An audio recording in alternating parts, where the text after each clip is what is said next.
শুভ সন্ধ্যা madam, সবার প্রথমে দর্শকদের আপনাদের পরিচয় দেবেন প্লিজ। আমি তানিয়া বিশ্বাস দমদম বাগেরহাট থেকে আসছি। আমি এই স্বপ্নপূরণ মঞ্চে এসে নিজেকে কি বলবো, খুব এক্সাইটেড, খুব ভালো। মানে আমাদের যে এতটা প্ল্যাটফর্ম দেওয়া হয়েছে তার জন্য স্বপ্নপূরণ মঞ্চের সমস্ত টিম মেম্বারদের খুবই খুবই খুবই ভালোবাসা আন্তরিক শুভেচ্ছা। আমি ববিতা পাল চৌধুরী, নরেন্দ্রপুর সোনারপুর এরিয়া থেকে এসেছি। আমিও স্বপ্নপূরণ মঞ্চে এসে খুবই এক্সাইটেড। এই অপরচুনিটি দেওয়ার জন্য পুরো টিমকে অনেক অনেক অনেক ধন্যবাদ। আচ্ছা, আমি শুনছিলাম আর আপনার সিম্বলটাও দেখলাম, আপনি কি মাদার? হ্যাঁ, আমি ম্যারিড।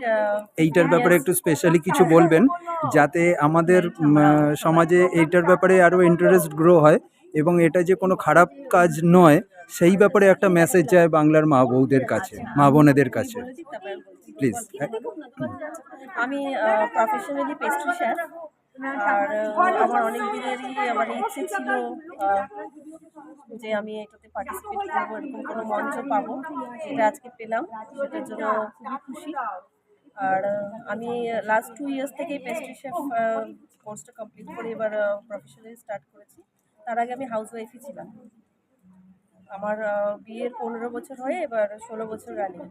অসাধারণ। আমার দুটো মানে কিডস আছে, মেয়ে 14 বছরের আর ছেলে 11 বছর।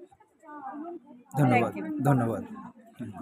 আমারও গৃহবধূ, আমার একটা ছোট্ট বিজনেস আছে, হ্যান্ডমেড জুয়েলারি। তো আমার 2 ছেলে, বড় 15, ছোটটা হচ্ছে 8 ইয়ার্স। এই দুজনকে নিয়ে আমি খুব সুন্দরভাবে সংসার করছি। বাট এই স্বপ্নপূরণ মঞ্চে এসে ওরা যে আমার ছেলেরা আমাকে সাথ দিয়েছে, বাট এটাই আমি ভাবতে পারছি যে আমরা নারী, আমরা সব পারি। এক্স্যাক্টলি, আমরা ধন্যবাদ। মা হয়েও আমরা সব পারি। নিশ্চয়ই, শুভেচ্ছা রইল। একদম, থ্যাংক ইউ।